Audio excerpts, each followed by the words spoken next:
Hello everyone, welcome back to my channel Wangxian fan fiction explanation. तो आज मैं आपके साथ Wangxian fan fiction destiny lover का नेक्स्ट पार्ट शेयर करने वाली हूँ। उससे पहले अगर आप लोग चैनल पे नए आ रहे हैं ना, तो प्लीज़ चैनल को सब्सक्राइब ज़रूर कर लिया करो और वीडियोस पर लाइक किया करो। और आप कमेंट तो बहुत कम करते हो, ऐसा क्यों करते हो आप लोग? कमेंट तो किया करो। चलो आज का पार्ट शुरू करते हैं।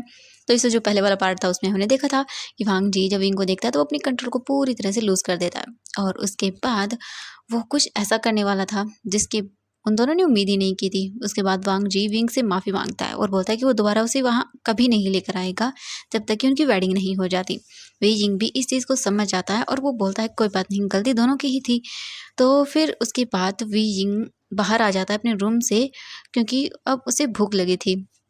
और वांग जी बाथ लेने के लिए बाथरूम में चला जाता है। कुछ देर के बाद वांग जी बाहर आता है, अच्छे से ड्रेसअप होता है। उसके बाद वो हॉल के अंदर आता है तो देखता है कि डाइनिंग टेबल पर वी जिंग बैठा हुआ था। वांग जी विंग के पास आता है और बोलता है वी क्या हुआ, तुमने खाया क्यों नहीं?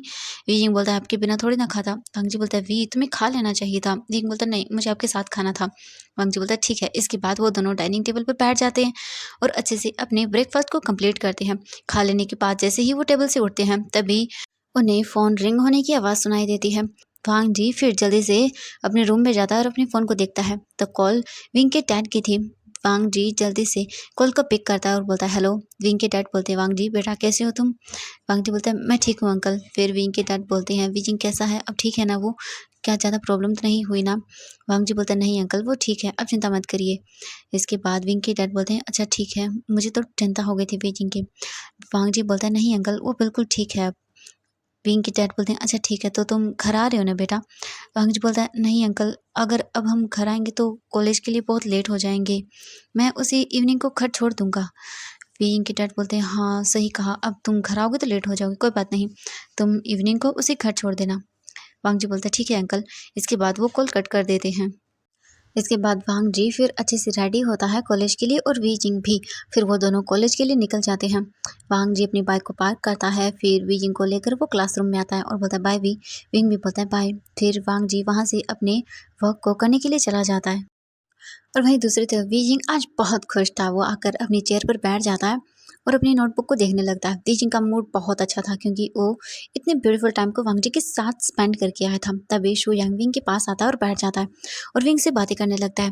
बीजिंग कुछ नहीं बोलता और वो भी मतलब शू यांग से बातें करने लगता है, क्योंकि इतना अच्छा मूड था उसका तो वो इग्नोर नहीं करता, वो उससे बातें करने लगता है जस्ट नॉर्मली ही, और शू यांग भी उससे बातें करने लगता है। अब धीरे-धीरे करके एक दिन बीत जाता है। अब वांग जी बहुत बिज़ी हो गया था क्योंकि उनके एग्ज़ाम्स बहुत ही जल्दी थे।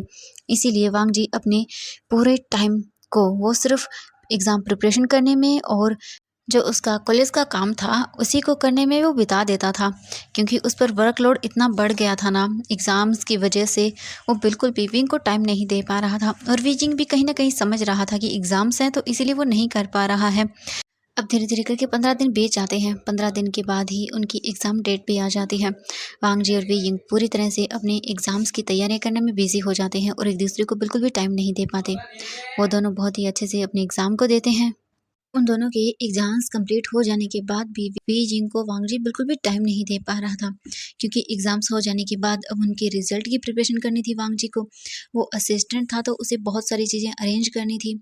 इसीलिए वो बिल्कुल भी विंग को टाइम नहीं दे पा रहा था और वी जिंग इस टाइम बिल्कुल फ्री था। इसी तरह से करते हुए 10 दिन और बीत जाते हैं, लेकिन वांग जी अभी भी फ्री नहीं हो रहा था। वी जिंग वांग जी को कॉल करता है और उससे पूछता है कि वो क्या मिल सकते हैं दोनों, क्योंकि बहुत टाइम हो गया है ना वो मिले हैं। विंग को वांग जी की बहुत याद आ रही थी। वांग जी बोलता है मैं जानता हूँ वी, लेकिन अभी भी मेरे पास बहुत वर्क है, तो आई एम सॉरी मैं नहीं मिल सकता हूँ वी प्लीज़, लेकिन मैं बाद में पक्का तुमसे बातें करूँगा अच्छे से और फिर हम कहीं बाहर भी जाएंगे। वी जिंग बोलता है पक्का? वांग जी बोलते हैं हाँ वी, जैसे ही मैं फ्री हो जाऊँगा पक्का मैं बहुत ज़्यादा टाइम तुम्हारे साथ स्पेंड करूँगा। विंग बोलता है ठीक है।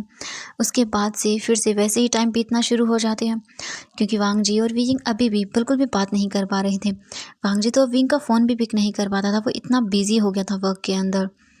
और वी यिंग वांग जी को बहुत मिस करने लगा था। इसी बीच शू यांग वी यिंग के साथ बहुत टाइम स्पेंड करता था हर जगह। वी यिंग भी अब क्योंकि वांग जी था नहीं उसके पास, नी हुसैंग और जो जियांग चैंग थे वो कपल वो एक दूसरे के साथ लगे रहते थे बातें करने में, क्योंकि वो कपल्स थे तो वो टाइम स्पेंड करते थे साथ में। इसीलिए वी यिंग शू यांग से बातें करता था वांग जी बहुत बार ऐसा होता था कि वो देख लेता था उन्हें बातें करते हुए एक दूसरे के साथ। वांग जी को बुरा लगता था, उसे बहुत गुस्सा भी आता था शू यांग को विंग के साथ देखकर। लेकिन वो कुछ नहीं कर पाता था, क्योंकि जब भी वो विंग के पास जाने लगता तभी उसे आकर कोई बुला लेता और उसका काम होता। इसी तरह से वांग जी एक बार घर जा रहा था, तभी वो वी यिंग को वहीं बाहर शू यांग के साथ देख लेता है। ये देखकर वांग जी को बहुत गुस्सा आता है। वांग जी अपनी बाइक से उतरने लगता है, तभी वांग जी का फ़ोन रिंग करता है। वांग जी अपना फ़ोन निकालता है और पिक करता है। तब उसे वहाँ से जाना पड़ता है, क्योंकि ये काम उसके कॉलेज से था और बहुत अर्जेंट था। प्रिंसिपल ने उसे बुलाया था, तो वांग जी को जाना पड़ा। वो विंग की ओर देखता है और शू यांग की ओर देखता है, जो एक दूसरे के साथ बहुत ही हंस-हंस कर बातें कर रहे थे। वांग जी को गुस्सा तो बहुत आ रहा था, लेकिन वो कुछ नहीं कर सकता था। वो अपनी बाइक से फिर वापस कॉलेज चला जाता है। वहीं वी यिंग भी अब धीरे-धीरे करके वांग जी को मैसेज करना, उसे कॉल करना बहुत कम कर देता है, क्योंकि वी यिंग अब शू यांग के साथ ज़्यादा बातें करता था। क्योंकि वी जिंग जब वांग जी को कॉल करता या फिर उसे मैसेज करता तो वांग जी उसका रिप्लाई तो देता नहीं था। इसी जगह उसे अब शू यांग कॉल करने लगा था और मैसेज भी करने लगा था। विंग को भी एक अच्छी कंपनी मिल रही थी, इसीलिए फिर वो भी अब वांग जी को मैसेज वगैरह करना बंद कर देता है और उसकी जगह वो शू यांग से बातें करने लगता है एज अ फ्रेंड के तौर पर। विंग को बहुत अच्छी कंपनी मिल रही थी, शू यांग से वो बहुत देर बातें किया करता था।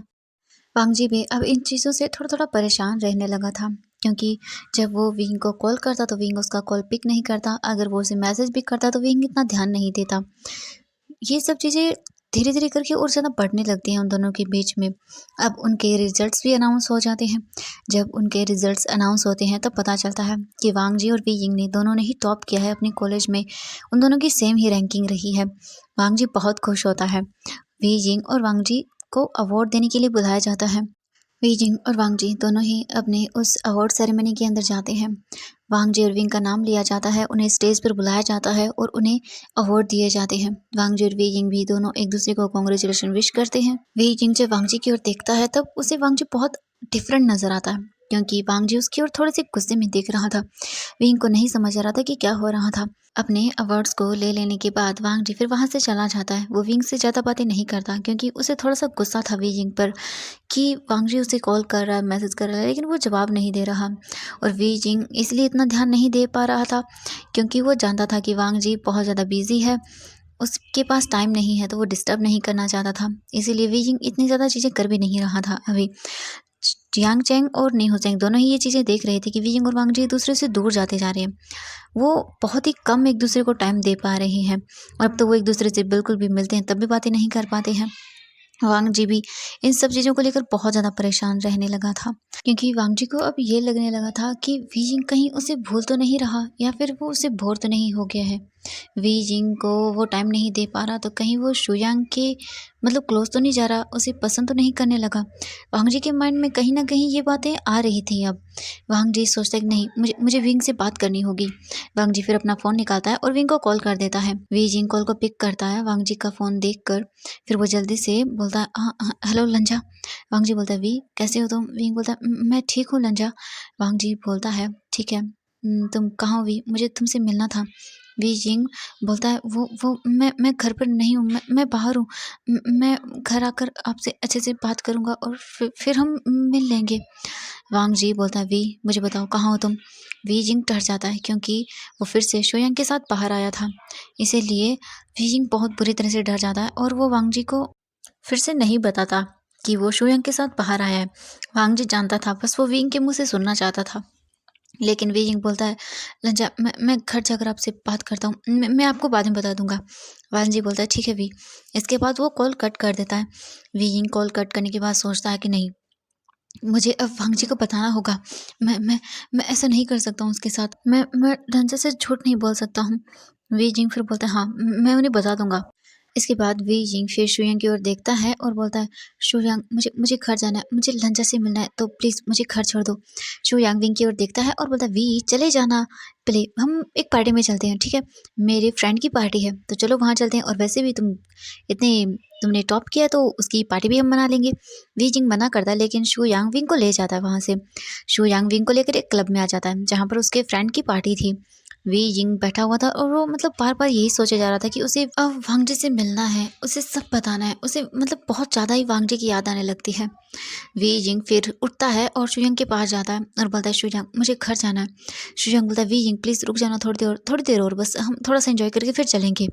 वी जिंग मना करता है लेकिन शुयंग उसे और रोक लेता है वहाँ पर। और इसी तरह से 1 घंटा बीत जाता है लेकिन शुयंग चलने का नाम ही नहीं ले रहा था।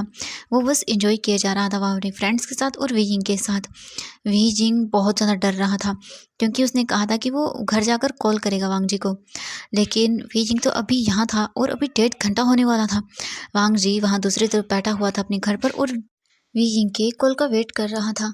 लेकिन अब बहुत टाइम हो जाता है। वांग जी अब पूरी तरह से गुस्से में आ जाता है। वांग जी अपने घर से बाहर निकल जाता है और वो बाइक लेता है और विंग के घर चला जाता है। वी जिंग जो क्लब में था वो अब बहुत ही ज़्यादा मतलब गुस्सा आ जाता है। वो खड़ा होता है और बोलता है, शुयांग तुम्हें मेरे साथ चलना है तो चलो वरना मैं खुद चला जाऊंगा। ये बोलकर वो वहाँ से जाने लगता है। तब शुयांग आगे आता है और बोलता है, अच्छा ठीक है वी, हम चलते हैं। फिर वो विंग को लेकर वहाँ से घर के लिए निकल जाता है। वांग जी विंग के घर आता है तो वो देखता है कि विंग के डैड वहाँ बैठे हुए थे। वांग जी उनके पास आता है और बोलता है, नमस्ते अंकल। विंग के डैड वांग जी को देखते हैं और बोलते हैं, ओ वांग जी बेटा आओ बैठो, कैसे हो तुम। वांग जी जाता है और चुपचाप वहाँ उनके पास सोफे पर बैठ जाता है। वांग जी फिर विंग के डैड की ओर देखता है और बोलता है, अंकल विंग घर पर है। विंग के डैड वांग जी की ओर देखते हैं और बोलते हैं, नहीं बेटा वो घर पर नहीं है। वांग जी ये सुनकर थोड़ा फ्रस्ट्रेट होता है। तभी विंग के डैड वांग जी के शोल्डर पर हाथ रखते हैं और बोलते हैं, बेटा क्या हुआ। वांग जी विंग के डैड की ओर देखता है और बोलता है, अंकल नहीं कुछ नहीं, बस वो मैं कुछ दिनों से विंग से मिल नहीं पा रहा था क्योंकि एग्ज़ाम थे और अब रिज़ल्ट आ गया है तो बहुत ज़्यादा वर्कलोड हो गया मुझ पर, बस मैं उसे मिस कर रहा हूँ। विंग के डैड वांग जी की ओर देखते हैं और बोलते हैं, हाँ बेटा मैं समझ सकता हूँ, अभी-अभी तुमने जॉब किया, तुम्हारे पास काम होगा, एग्ज़ाम की प्रिपरेशन करनी होगी, बहुत सारी चीज़ें होंगी। मैं समझता हूँ वांग जी बेटा, चिंता मत करो, सब ठीक हो जाएगा। वांग जी विंग के डैड की ओर देखता है और बोलता है, हाँ अंकल मैं ट्राई करता हूँ। तभी विंग के डैड बोलते हैं, वांग जी बेटा वैसे तुम्हारे पास एक अपॉर्चुनिटी तो है। वांग जी विंग के डैड की ओर देखता है और बोलता है, अंकल क्या। विंग के डैड वांग जी की ओर देखते हुए बोलते हैं, बेटा परसों विंग का बर्थडे है तो तुम उसे अच्छे से टाइम स्पेंड कर सकते हो उसके साथ। वांग जी ये सुनकर खुश हो जाता है और बोलता है, क्या। विंग के डैड वांग जी की ओर देखते हैं और बोलते हैं, हाँ बेटा परसों विंग का बर्थडे है तो मैं पार्टी दे रहा हूँ तो तुम यहाँ अच्छे से टाइम स्पेंड कर सकते हो उसके साथ। वी वांग जी बोलता, नहीं अंकल तुम प्लीज़, क्या आप ये काम मुझे दे सकते हो, मैं सब अरेंज कर दूंगा यहीं पर। विंग के डैड बोलते हैं, बेटा लेकिन तुम। वांग जी बोलता, प्लीज़ अंकल मुझे दे दीजिए ये काम ना, मैं करना चाहता हूँ विंग के लिए सब कुछ खुद अपने हाथों से करना चाहता हूँ, प्लीज़ अंकल। विंग के डैड बोलते हैं, लेकिन बेटा तुम क्या सच में इतना सब काम। वांग जी बोलते हैं, हाँ अंकल मैं कर पाऊँगा, प्लीज़ मुझे दे दीजिए और प्लीज़ आप उसे मत बताना प्लीज़ अंकल। विंग के डैड बोलते हैं, अच्छा ठीक है वांग जी तुम जो चाहे वो कर सकते हो। वांग जी ये सुनकर खुश हो जाता है। विंग के डैड बोलते हैं, ओके तुम जो चाहे वो कर सकते हो। वांग जी फिर विंग के डैड को बताने लगता है कि वो कैसे क्या करेगा। वांग जी विंग के डैड को बता देता है कि वो अपनी ओर से जितने भी चाहे उतने गेस्ट को बुला सकता है, उसकी ओर से सिर्फ 2 ही लोग आएंगे, निंग हुसैन और जैंग जैंग, क्योंकि इन दोनों में वो उसके अच्छे दोस्त बन गए थे। इसके बाद वांग जी वहाँ से चला जाता है। सब चीज़ें बोलने के बाद वो विंग के डैड को बता देता है कि वो इन 2 दिनों में विंग से बिल्कुल नहीं मिलेगा, ना ही उससे बात करेगा, मतलब वो कुछ भी नहीं करेगा, बिल्कुल ही विंग को इग्नोर करेगा ताकि वो विंग को सरप्राइज़ दे सके। इसके बाद फिर वांग जी वहाँ से चला जाता है और फिर विंग वापस घर पर आता है। विंग आते ही बोलता है, डैड। विंग जल्दी से जाता है अपने डैड को हग कर लेता है क्योंकि उसे बहुत डर लग रहा था, मतलब उसे बहुत ही बेचैनी सी फील हो रही थी कि वो वांग जी से झूठ बोल रहा है, सुयंग के साथ बाहर जा रहा है। विंग को अच्छा नहीं लग रहा था, पता नहीं क्यों, लेकिन उसे ऐसा लगा जैसे वो बहुत गलत कर रहा था। जिंग सोचता है कि मुझे जल्द से जल्द वांग जी से बात करनी होगी, उन्हें सब सच बताना होगा, वरना ऐसे तो मैं गिल्ट में ही रह जाऊंगा। विंग के डैड विंग की ओर देखते हैं और बोलते हैं, बेटा क्या हुआ, तुम परेशान लग रहे हो। वी जिंग बोलता, नहीं कुछ नहीं डैड। इसके बाद विंग को याद आता है कि उसे तो वांग जी को कॉल करना था, वो वहाँ से भाग जाता है। वी जिंग इन सब चीज़ों के बीच में भूल चुका था कि उसके बर्थडे भी है, क्योंकि वो इन्हीं सब चीज़ों को हैंडल कर रहा था तो वो भूल गया था कि उसकी बर्थडे आने वाला है। वी जिंग रूम में जाता है और वांग जी को कॉल करता है। वी जिंग वांग जी को बार बार कॉल करता है लेकिन वांग जी बिल्कुल भी विंग का कॉल पिक नहीं करता, शायद वो किसी काम में बिजी था। वांग जी जब देखता है कि विंग का बार बार कॉल आ रहा है तो वो जल्दी से कॉल को पिक करता है। वी जिंग जैसे ही कॉल को वांग जी जैसे ही कॉल को पिक करता है, वी जिंग बोलता है, लंजा मैं कब से कॉल कर रहा हूँ, तुम मेरा कॉल पिक क्यों नहीं कर रहे हो। वांग जी विंग वांग जी बोलता है वी कॉल तो मैं भी कर रहा हूँ और वेट तो मैं भी कर रहा हूँ तुम्हारा, लेकिन तुमने भी तो नहीं किया। वीजिंग बोलता है ओ लंजा मैं बिजी था, आई एम सॉरी। फिर वीजिंग बोलता है लंजा तुम आ रहे हो ना मुझसे मिलने। वांग जी बोलता है नहीं वी मैं नहीं आ रहा हूँ, मुझे काम है तो सॉरी। वीजिंग बोलता है लेकिन लंजा। वांग जी बोलता है सॉरी वी, तुमने बहुत लेट कर दिया, ज़्यादा लेट हो गया है तो अब मैं नहीं आ सकता, और वैसे मुझे नींद भी आ रही है। और वांग जी कॉल को कट कर देता है। वीजिंग कॉल कट होने के बाद सोचता है ये लंजा मुझे टाइम क्यों नहीं दे रहा है, अब तो एग्ज़ाम भी नहीं है, तो फिर अब क्या प्रॉब्लम है। प्लीज़ लंजा ऐसा मत करिए, मुझे टाइम दीजिए, मैं आपसे बात करना चाहता हूँ, आपसे बहुत सारी चीज़ें बोलना चाहता हूँ। तो एवरीवन आज के लिए बस इतना ही, मिलते हैं नेक्स्ट पार्ट में। Bye bye everyone, have a good night, sweet dreams.